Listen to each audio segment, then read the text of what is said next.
Antes que si a mí me gustan los cómics y le ha dicho que yo no soy un gran entendido, coqueteo con el mundo del cómic con 6 artistas, 7, y que me gusta la línea clara. ¿Y qué es eso de la línea clara? ¿Tú eres línea clara? ¿Te acuerdas que la línea clara no, es aquel concepto? Yo soy línea clara, no. No, ni de broma, vamos. Es un buen tema para empezar. Vale, ¿no? exactamente. Un buen tema para arrancar así un poco Pues de... esa es la... ¿Cómo se llama aquella revista? Yo ya no me acuerdo de eso. Es que se no quieren hablar del pasado. ¿Cómo que esta gente? Bueno, en fin. La línea clara siempre ha sido un rollo. No es verdad, entonces. De tintinólogos y de cosas así, que Tintín está bien, pero vamos a hacer de eso. Bueno, todo está bien, depende de quién. Pero, todo está bien, depende de quién. Entonces, el concepto cuando se instauró con la revista Madrid y todo aquel rollo de Javier de Juan, Ana de Juan. Pero ponga a grabar. Sí, está grabando, está grabando. Todo aquello, entonces no era una coletilla que tú dijeras que estaba justificada, era un rollo. No, sí, a ver, todas las etiquetas están justificadas, yo creo, ¿no? Entonces, la etiqueta de línea clara está justificada, la etiqueta de novela gráfica también está justificada. Por una parte tiene una cosa de darle... todo esto es cosa de los periodistas, que son así, pero bueno. Música, ¿no? Sí, entonces, pues bueno, llamarle New Wave, pues estaba justificado, llamarle punk estaba justificado, llamarle movida incluso estaba justificado. Pero sí, eso responde a una cosa de clasificar y tal. La línea clara sí es verdad que tenía su razón de ser porque en realidad era línea clara, línea sin mucha sombra y coloreado, ¿no? Entonces sí se llamaba, sí es verdad que es línea clara, ¿no? O sea, está bien definido, vamos. Está bien definido. Constancia de que Víctor Coyote no es línea. No, está bien. No, hombre, línea clara, en cuanto metes sombras ya no es muy línea clara, ¿no? Quiero decir que... Claro, entonces he abierto y he dicho, esto no es línea clara. ¿Por qué no es línea clara en Tres Hijos, Víctor? Bueno, pues porque todo lo que tenga sombras un poco no es línea clara, ¿no? O sea que sí, si haces una cosa de línea clara en principio es como si fuera dibujo de línea, ¿no? O sea, es delimitar el espacio en el que empieza un cuerpo y acaba otro, ¿no? Digamos, sería como un cubo en el espacio, pero sin sombras. Y entonces lo que no es línea clara sería un cubo con la sombra que proyecta, ¿no? Más o menos. Colores planos también, ¿no? Un poco todo eso. Claro, sí. Y tú no navegas esas aguas. Bueno, sí alguna vez he hecho cosas así en esa historia, pero vamos. Además, sobre todo es que yo como me he dedicado más al diseño gráfico que al cómic, pues también en diseño gráfico te adaptas un poco al cliente o a lo que quiere transmitir. Pues yo he trabajado mucho para las discográficas hace tiempo, y si al grupo o al tío al que le tenías que hacer una portada le encajaba una cosa de línea clara, pues sí, yo no tenía ningún problema y se hacía, vamos. El diseño gráfico yo creo que se nota durante todo el TVO. Cuéntanos un poco en qué consiste En Tres Hijos, o qué es para ti En Tres Hijos. Bueno, En Tres Hijos en principio es una cosa de encargo, digamos, son páginas que salen en una revista que se llama M21, antes se llamaba con la letra y ahora se llama con la letra escrita, o sea, EME, con el nombre de la letra, y entonces pues en principio son páginas que salieron en esa revista y entonces En Tres Hijos es una recopilación de esas páginas. Pues del pasar unas vamos, es un método clásico de editar cosas, ¿no? Quiero decir que bueno, pues que el Teniente Blueberry o, por decir un ejemplo, pues salía primero en revistas y después se recopilaba, o los singles antes salían single a single y ahora también, y después se recopilaban. Entonces es un poco esa historia. Y yo me sorprendí al verlo porque, bueno, tampoco fue sorpresa, ¿no? pero sí, de repente cobraba la cosa una especie de unidad que yo creía que no tenía o que tenía menos. ¿Quién te dice eso? ¿Outsider es la que te lo propone directamente? Sí, yo estaba con ellos intentando sacar alguna otra cosa y me dijeron que eso les parecía bien y que la recopilación de páginas del Madrid le parecía que era un producto que podía estar bien y que eso. Entonces pues nos dedicamos un poco a recopilar, a hacer una portada que bueno, que después se tiró de una ilustración que sale en una de las historias, pero se hizo la tipografía en tresijo, y bueno, y un poco todo eso. Eso, hombre. Al final te ha quedado una guía de Madrid, como hablábamos antes, alternativa, ¿no? Porque no es una guía convencional. Sí. Pero es una guía turística por Madrid con un montón de curiosidades. Es un anecdotario tremendo sobre la ciudad de Madrid y sobre la ciudad más sobre la capital, ¿no? Casi. Hay barrios un poco más de las afueras. Sí, pero... un poco también. La revista era una revista no de la comunidad, sino del ayuntamiento. Entonces, en principio, era una revista sobre el ayuntamiento. Y entonces está un poco ceñido al ayuntamiento, a Madrid capital, ¿no? Y bueno, sí, esto no nació con una voluntad de guía, pero sí es verdad que al final sale un poco una especie de guía, que es una guía que tampoco es una guía porque hay cosas que son que pertenecen al pasado, como lo que hablábamos antes del concierto de Duke Ellington y Ella Fitzgerald. Y hay cosas que sí, y hay cosas que son de barrios, y hay cosas que son de... Lo que sí no hay es mucha cosa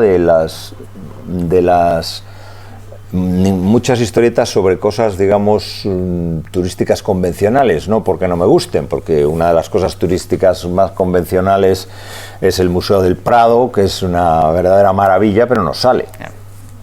Entonces, pues, no es que sea una cosa así. Y después que tampoco está hecho con voluntad de guía, en principio con esa voluntad completista que suelen tener las guías, de esto de la A a la Z, sino que hay a lo mejor muchas historias sobre Carabanchel y alrededores, y por ahí a lo mejor hay más de Carabanchel que de Canillejas. Claro.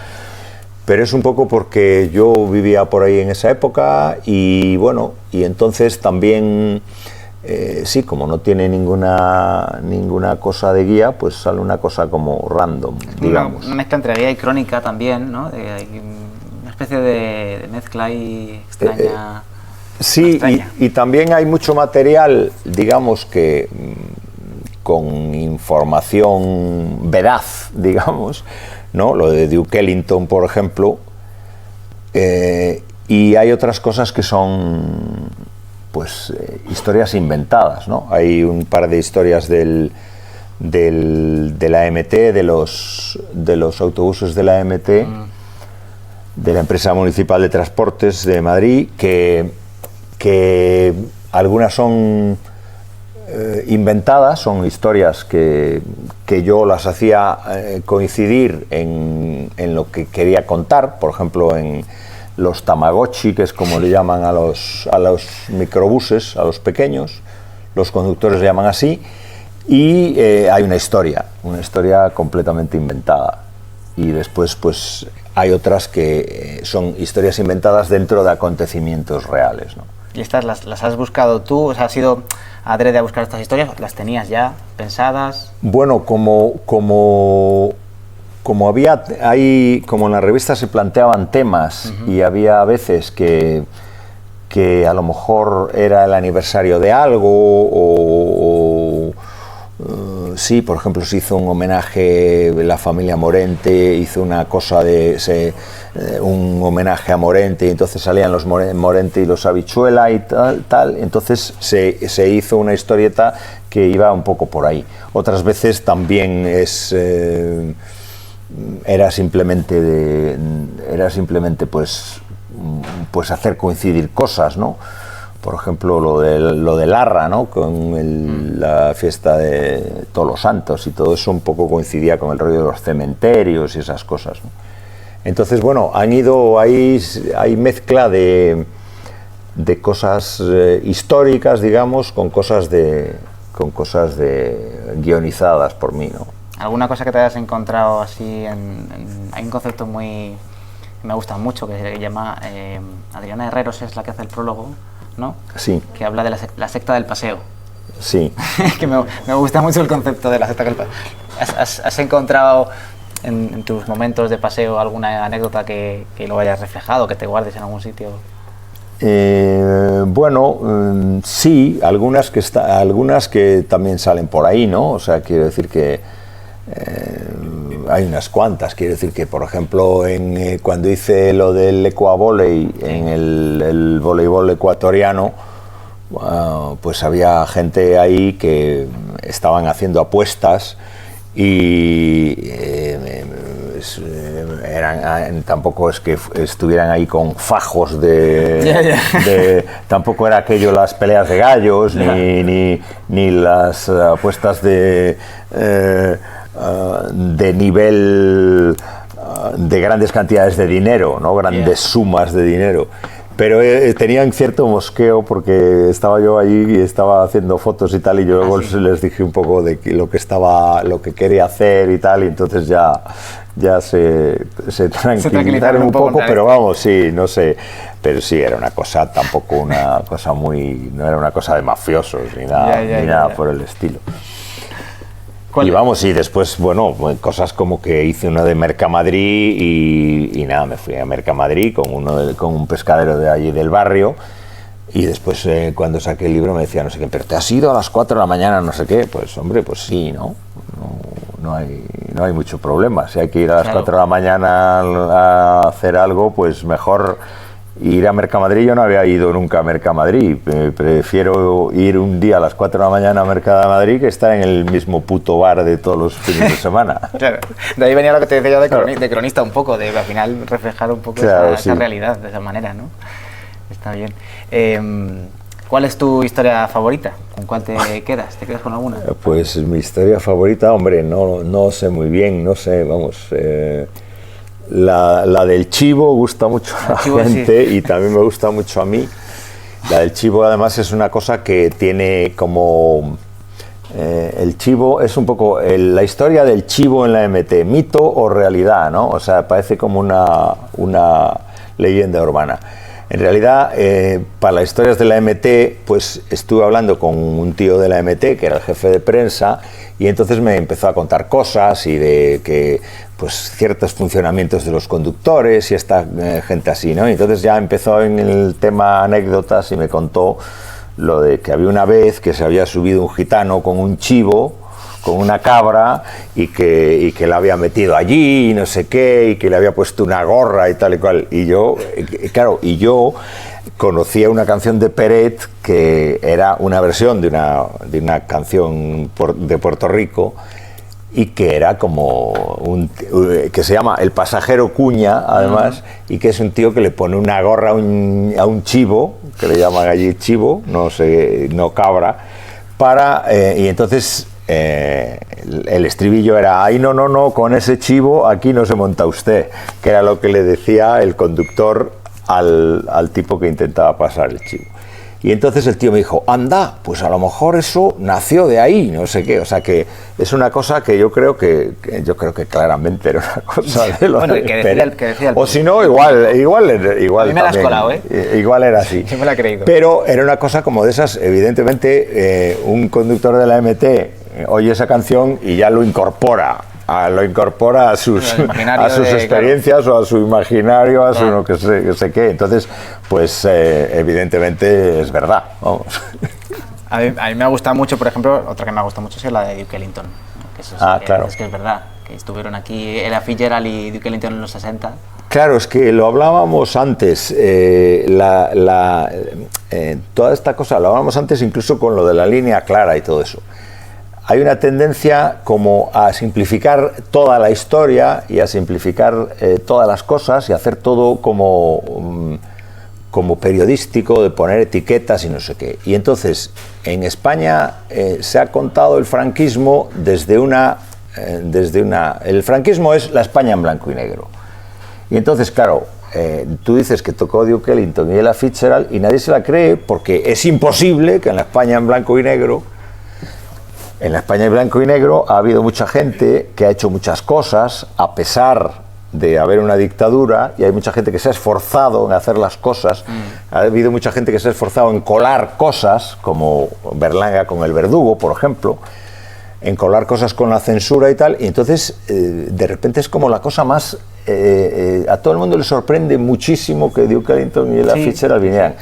Pues seguramente fue un tipo que los quiso traer y convenció a los que tenían el permiso que aquello eran...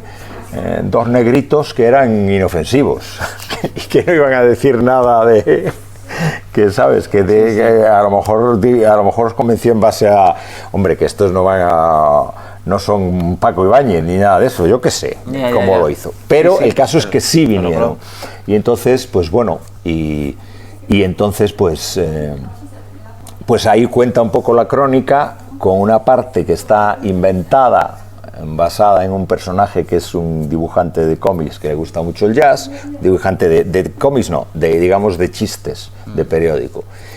Y nada, y después ahí una cosa que es un artículo al final que es muy cierto, que es que había estado Duke Ellington y Ella Fitzgerald me parece que venían con un quinteto y tocaron en Barcelona y en Madrid.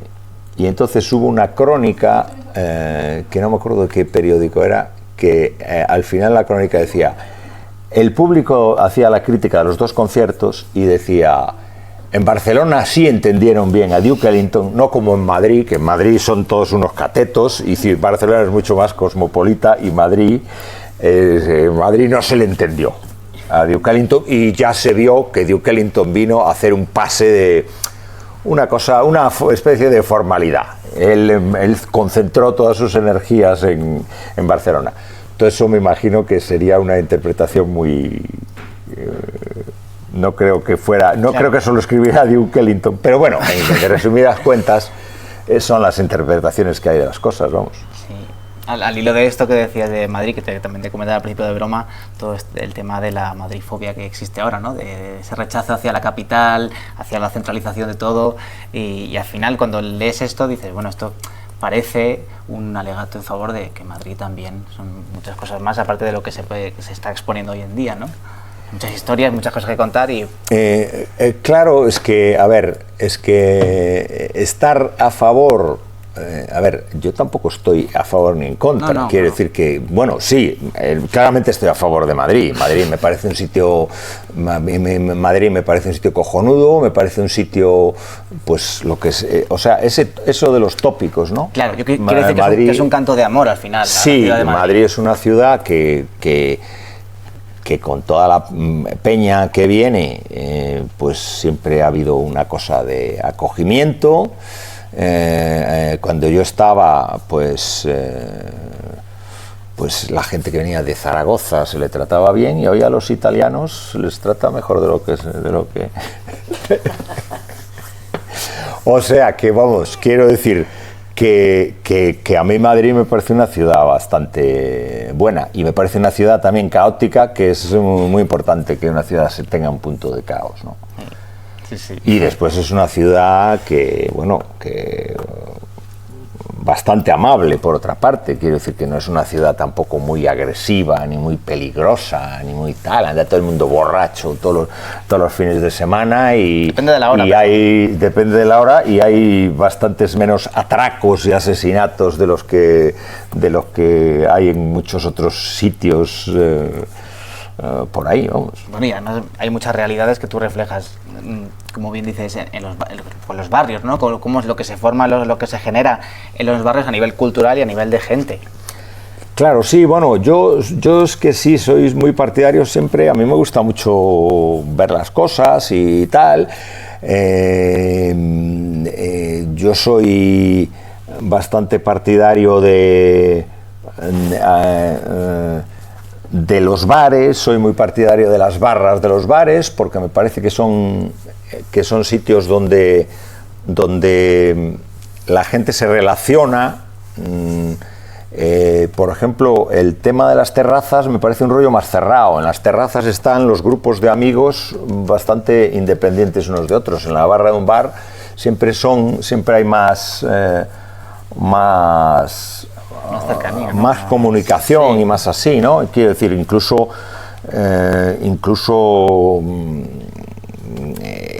hay una parroquia fija muchas veces en muchos bares y de repente entras tú y te vean así con cara de no sé qué, o sea, de forajido. No exactamente de forajido, o sea, en los bares gallegos de aldea te vienen peor, ¿eh? Sí, ¿no? Me imagino como unas vestas, por ejemplo. Bueno, eso es otro tópico que, bueno, que sí es verdad, pero hay otro tópico que es verdad, que es que zumbaos los hay en todos lados, claro. Y por ejemplo, ahora vamos ya a desplazar el punto de vista. Lo normal en Galicia, por ejemplo, es que te miren mal los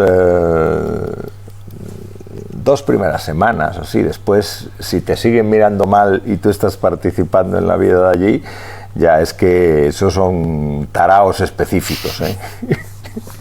Simplemente que hay una puerta de acceso que es más gruesa que en otros sitios y ya está.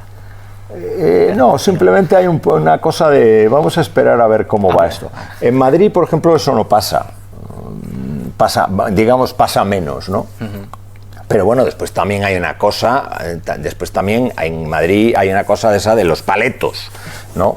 También hay ese caso de eso de todos los paletos fuera de Madrid, eso existe por algo, y después hay cosas, pues sí, y lo de que Madrid fue el centro del régimen, eso también es verdad. O sea, lo que quiero decir es que había muchos funcionarios que dependían de un Estado que era de determinada manera dictatorial, vamos. Sí, eso al final queda y se refleja, ¿no? Claro. En el rechazo que de algunas partes. Sí, ¿no? Y hay pozos también, claro. y hay formas de funcionar que a veces quedan ahí. Yo no creo que tenga mucho que ver eso con las ciudades, después cambian, después yo no creo que ya el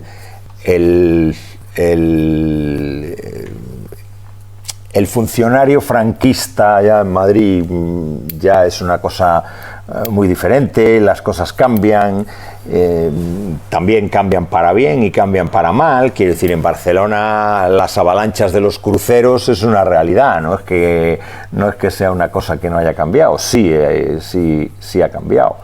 Entonces, bueno, las cosas esas van cambiando, pero bueno, aquí los bares también están cambiando en Madrid, sobre todo los del centro. La cosa esta del digamos del aprovechamiento al turista también existe ahora mucho. Bueno, el Palentino, ¿no? Que cerró y ahora es un sitio con un poquito más sí. Bueno, hombre, claro, hombre, también hay una cosa, hay cosas que son coyunturales. Lo del Palentino, por ejemplo, el Palentino era un modelo de negocio que funcionaba cuando ellos son los dueños y ellos son una gente que va a jubilarse en 5, en 10 años o tal. Ese modelo de negocio puede funcionar. Alguien que lo cogiera pagando un alquiler y pretendiendo que eso fuera lo mismo, es muy difícil de llevar ese negocio. Ahora, dicho esto, se pueden hacer las cosas mejor. A eso iba. que en el Palentino. A eso iba. ¿Cuántas historias, supongo que se te han quedado muchas sin contar, pero alguna que te haya dado rabia no meter? Que tengas ahí... ¿Alguna que me haya dado rabia no meter? Pues no sé muy bien. No sé, yo de todas maneras sigo dibujando para el M21. Porque aquí están todas, no están todas las que... Aquí están prácticamente todas las de hasta el año pasado, hasta el 2000, yo creo que incluso hay una que salió en el 2023, pero vamos, prácticamente son las que había hasta ahora. Yo sigo dibujando menos asiduamente, porque antes dibujaba en todos los números, me he dibujado casi todos los números. ¿Y qué sale mensualmente? Y, sí, sale mensualmente, sí, eso es, la periodicidad sigue siendo igual. ¿Estuviste dibujando para Pues, joder, yo pues no lo sé, porque, a ver, voy a ver de las... Pues la primera es esta, a ver si tiene fecha. Tiene que poner 2017, ponía por ahí, yo creo. Pues, 2000, pues igual, sí, igual lo pone por aquí al final, en la sí. última página. 2017, sí, desde el 2017 al 2023, sí. Hasta el 2023 he estado... No, la revista sigue. No, me refería... Pero, lo que no, está aquí incluido, de esto, ¿no? sí, de esto hay una que es del 2023, de enero del 2023, que a lo mejor sí, que de enero o de febrero. Entonces, hay material de esos años. Hoy la revista se sigue editándose y yo sigo dibujando y bueno, y sigo haciendo cosas, vamos. Yo quería preguntarte, M21 es otro formato, es una especie de A3 o un tabloide grande, etc. Sí. ¿no? Al hacer el traspase a este nuevo formato, Sí. ¿hubo que hacer una adaptación? ¿Quitaste alguna viñeta? ¿Tuviste que reformar? ¿O es, digamos, una...? No, es esa escala, o sea, es simplemente una escala, sí. El trabajo además se completa en este formato. Es una escala, sí, es una escala ese formato. Y lo hicimos así un poco porque en la revista, el tamaño así muy grande de álbum, no sé, es un poco... Es un cómodo y también es un poco ochentero. También, pero bueno, tampoco es que sea ochentero, porque yo, por ejemplo, dibujé en el Madrid y el Madrid no tenía ese formato. Pero vamos, sí. Sí.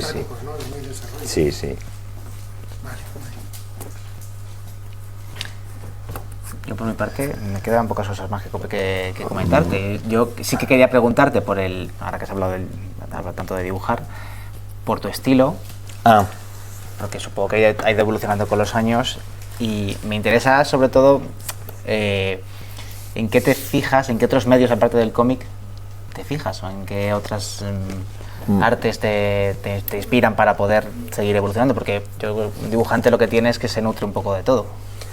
Ya, sí, a mí me gusta mucho el cómic, pero hay determinadas cosas de cómic que yo desconozco bastante, ¿no? Pero bueno, me imagino que le pasa a todo el mundo, porque a la gente de la música también le pasa eso, o sea, que hay gente que está en el rollo del garaje y solo escucha música de garajera, ¿no?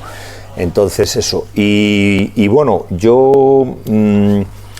Aquí, en cuanto yo también, como decía antes, yo tengo un poco ese método que es un poco venido del tema del diseño, que es un poco que me adapto, ¿no? Entonces, quiero decir que aquí, por ejemplo, cuando me encargaron las páginas, me planteé hacerlo de determinada manera para que tuvieran todas las páginas unidad, ¿no?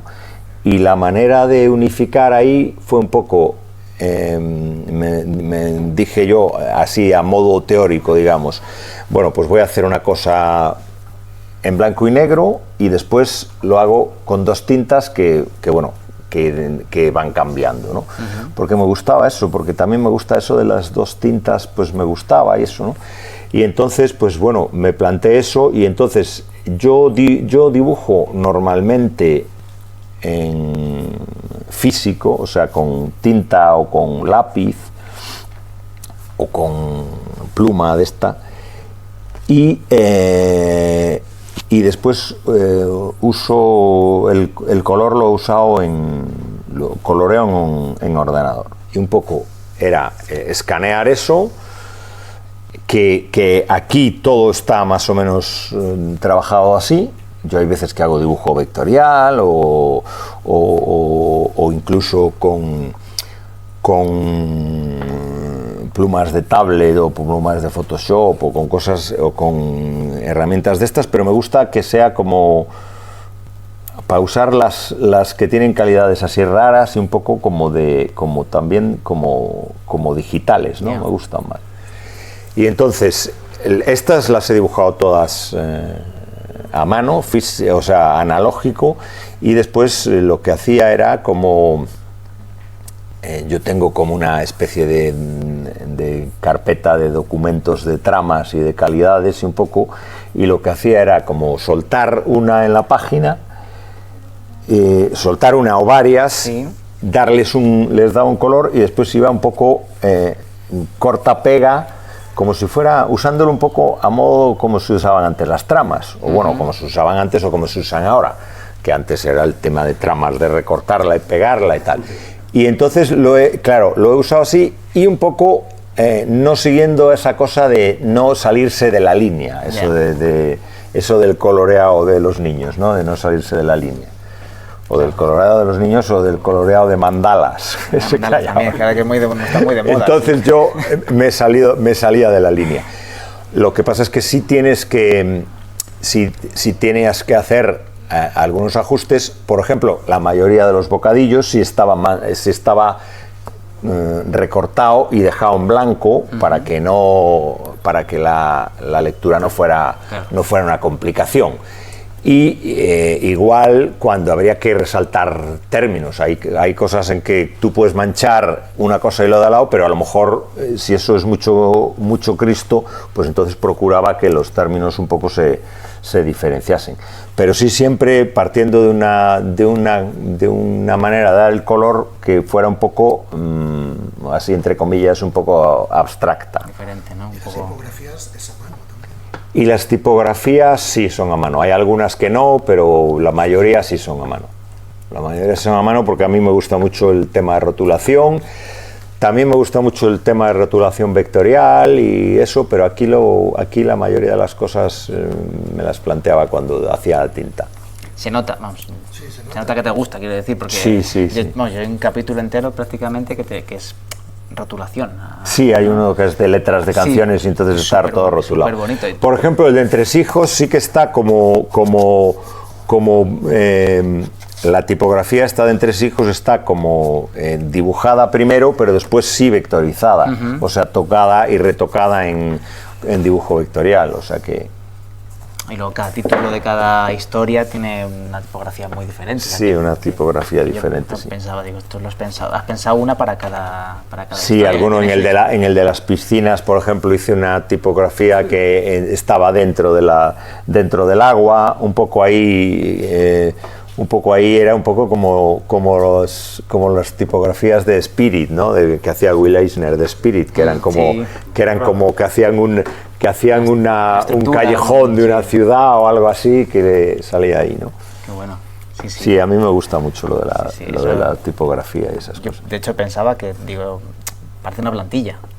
Pero ahora te he visto firmando y he dicho, no, lo hace a pulso directamente. Parece una pasada. No, hay letras que sí tengo digitalizadas y las tengo metidas en el teclado, pero también pasa que como siempre siempre os uso para titulares, claro, no rotular todos los bocadillos y los diálogos con la tipografía en Entresijos sería un coñazo, ¿no?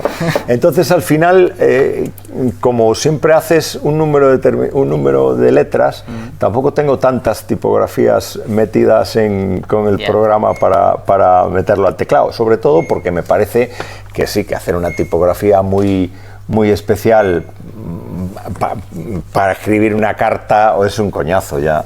Con eso ya con la tipografía Comic Sans y poli de guardería ya nos llega. Hombre, con la Comic Sans mejor no. Con la Comic Sans mejor. Hay Bueno. un chiste muy bueno, no muy malo de tipógrafos, que es como va una Comic Sans a un bar y le dice el camarero: aquí no servimos a tipos como usted. Es malo y es bueno. Sí, tiene toda la vertiente. Yo quería preguntarte dos preguntas. Una, me imagino que de pequeño leías TVO. Sí, claro. ¿Qué cosas te gustaban y te gustaban especialmente? Y dos, cuando ya empiezas a ver que igual te podías sacar un dinerillo de esto y ser profesional, ¿en quién te fijabas? O quién yo quisiera ser como este. Vale. Pues a ver, sí, de pequeño leía tebeos y bueno, leía lo que se leía un poco en la época. Yo soy mi infancia es la década de los 60, mi infancia. Y bueno, pues Bruguera, claro, Bruguera y claro, y Vázquez. El tebeo ya era un poco más rancio, pero Vázquez, Ibáñez, el primer Ibáñez, pues también me gustaba mucho uno que se llamaba Nené Estibil, que hacía uno que se llamaba... ¿cómo era aquello? Sí, unos de un pueblo, ¿cómo se llamaba? Agamenón, exactamente. Y además que después este tío estaba en la línea de otro argentino que era muy bueno, que se llamaba Oski, que era buenísimo. Y entonces, eso era lo que me gustaba. Y después también yo compraba muchos tebeos de Bruguera, de Novaro, los mexicanos. Y me gustaba muchísimo, había superhéroes y antes había de estos de vaqueros, tipo Gene Autry, Roy Rogers, Tarzán y todos esos. Y hay un dibujante de Tarzán que era buenísimo, que era como Milton Caniff, pero más sucio, y no me acuerdo ahora cómo se llama, y había otro de Gene Autry que también estaba muy bien. Y eran como dibujantes de segunda, y a mí me encantaban esos. Y después ya más tarde, pues, por ejemplo, cuando ya empecé ya cuando empezó a llamarse cómic y todas esas cosas, pues bueno, Spirit era una cosa muy antigua, pero que aquí se conoció en los 60, en los 70. Y Spirit está muy bien, Milton Caniff siempre también me ha gustado mucho porque es un clásico tal. Y después, pues bueno, ya la gente del Víbora, por ejemplo, Martí me gustaba mucho. Siempre blanco y negro, bueno, los de Novaro eran color, era color y además con el color ese de tramas, que era como dao así en tal. Eso me gustaba mucho. Periquita también me gustaba mucho. Periquita me gustaba muchísimo. Y también tenía ese color así ese color de tramas. Periquita me gustaba muchísimo. Y de hecho, una vez me encargaron una caricatura para cuando sacaban el Rolling Stone y me encargaron una caricatura joder, es que esto ya de la edad es muy chungo. ¿Cómo se llamaban el dúo de los White Stripes? Y hice una caricatura de los White Stripes basándome en Periquita. Y además incluso usé algunas elementos del cómic de Periquita, que había como una palangana en la que caían goteras y tal. Y entonces lo hice como la chica me salía como Periquita total y entonces era un poco basándome en eso. Y nada, y después, pues, ¿qué más cosas me han gustado? Y últimamente me han gustado muchas cosas. David B. me gusta mucho y no sé, y miles de gente. También me gusta mucho Harvey Kurtzman, las cosas esas que hacía de guerra, que era todo muy, sí. Guillemín también. Bueno, mucha gente. Sí, tampoco yo soy tan guarro. No es Alex Raymond, Tampoco, no es Alex Raymond. Pero sí, es un Pero vamos, sí. Cuando has dicho Agamenón también, que era un poco como más sucio que Sí. Que Ibáñez, por supuesto. Este era como más sucio, más... A mí me gustaba también. Sí. Y Vázquez era muy limpio, Ibáñez también era muy limpio. Ibáñez después pasó la etapa esa de copiar a Franklin, de hacerlo todo muy en la línea Franklin, que lo hacía bien el tío. Sí, lo hacía bien y sí, se dibujaba todas esas páginas de Jefe. Cuando me dijo que iba a venir del butano, no pensé que era eso. ¿Qué ha sido lo último que te has leído que te ha gustado? Que hablabas de los... ¿Así de cómic? Sí, del cómic. Lo último que he leído que me ha gustado, joder. Pues no sé, pero ahora mismo, joder. Pues sí, una cosa que está hecho como de Vázquez, que se llama, que fue premio del cómic hace el año pasado o el otro, que se Paco, ¿cómo se llama este? Paco Sordo. Paco Sordo, sí, eso que es muy Brugueras también.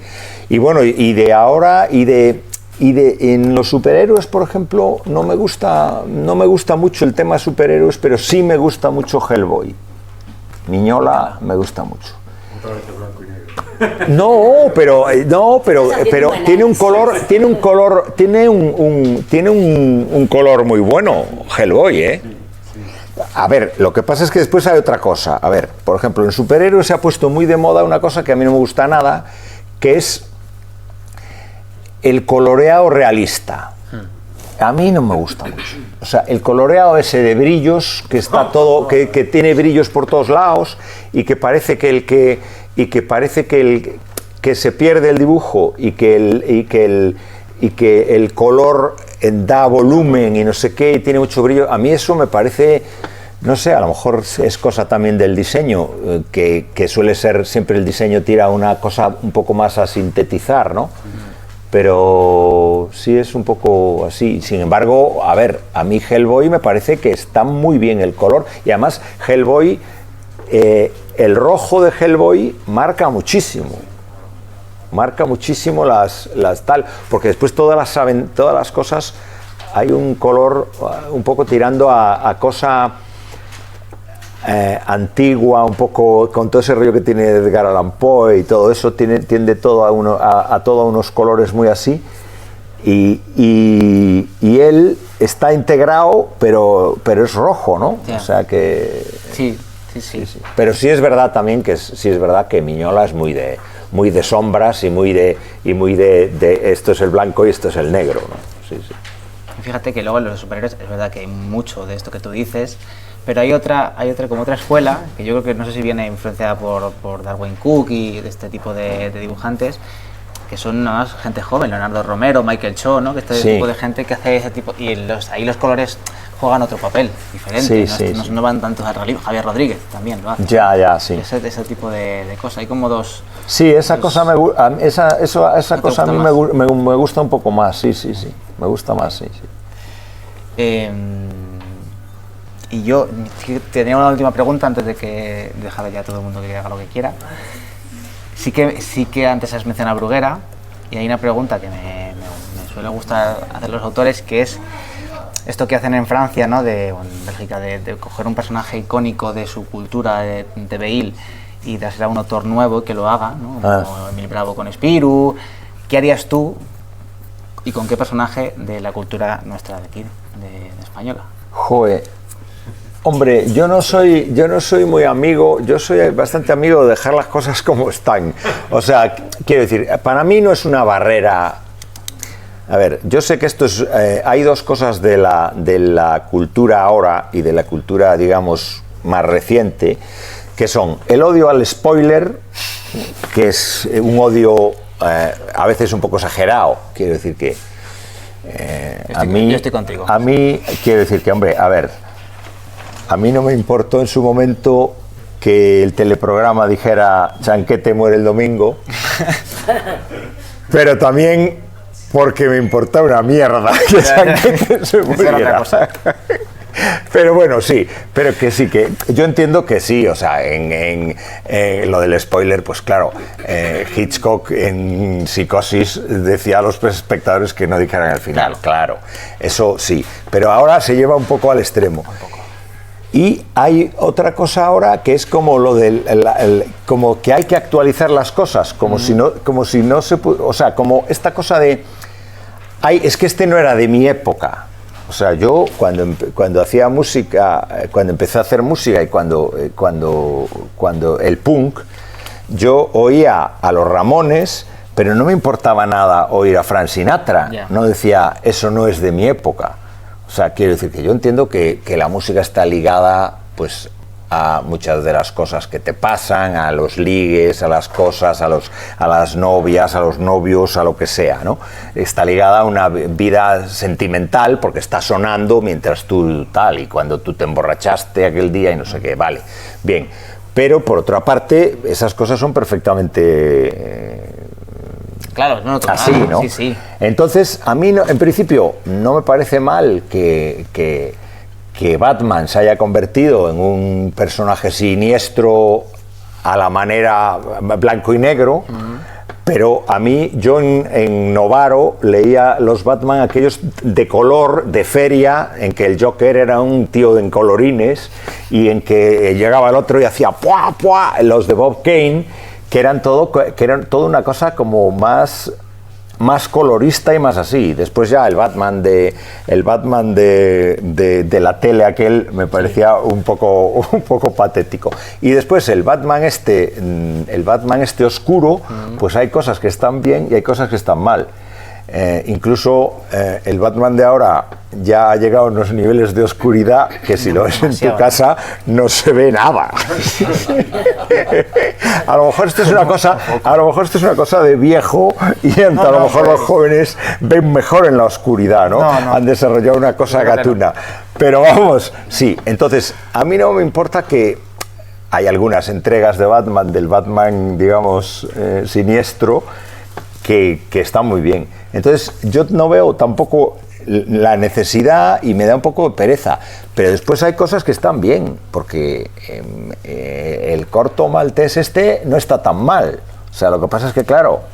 No es Hugo Pratt. Claro, no es Hugo Pratt. Entonces, yo, pues, ¿qué me gustaría hacer? Agamenón. Agamenón, por ejemplo. Pero vamos a poner, claro. ¿Pero qué historia? Agamenón estaría bien, porque la verdad es que, claro, eso. Y también la familia Chirumbel, pero eso ya por joder. No, pero Agamenón estaría bien porque, claro, eso podría tratar de la problemática de la España vaciada. Entonces podría ser un tebeo muy cursi y muy políticamente correcto ahora mismo Agamenón, y no perseguir a nadie con una garrota, sino yo qué sé, pues echarle no sé, y ser un Agamenón budista y tolerante, yo creo que sería interesante. Y hablando con acento, bueno, no sé, habría que tener ahí cuidado con el acento de qué comunidad se haría y tal, pero vamos. Y entonces, claro. Bueno, y podría hacerlo. Y después habría exactamente. Y nada, Agamenón y la España vaciada. Que es muy interesante además, porque lo de la España vaciada es muy gracioso, porque un señor, Sergio del Molino, hace un libro excelente y le llama La España vacía. Pero a los periodistas no les llega con eso. Tienen que renombrarlo La España vaciada. Dices tú, pero qué pesadez es eso, tíos. Pero si le estáis quitando el mérito a un tío que ha puesto el foco en eso. Joder, es que no, queréis los méritos para vosotros. En fin, pues eso. Yo creo que me emplazo a mí mismo a hacer bueno, lo que pasa es que habrá que pedir los derechos, ¿no? Igual ya prescrito. Exactamente. Sí, ¿no? Sí, bueno, pues hagamos Agamenón en la España bien, vaciada. Queda aquí firmado. Agamenón va a votar. ¡Que no ha venido nadie! ¿A quién vota Agamenón? En fin. Eso no lo preguntamos yo. Pues eso. Bueno, si alguien quiere preguntar algo más, ¿tú quieres decir algo más? Yo, muchas gracias. Pues nada. Muy agradable, entretenido e interesante. Pues nada, gracias, Víctor. Pues nada, gracias a vosotros y nada.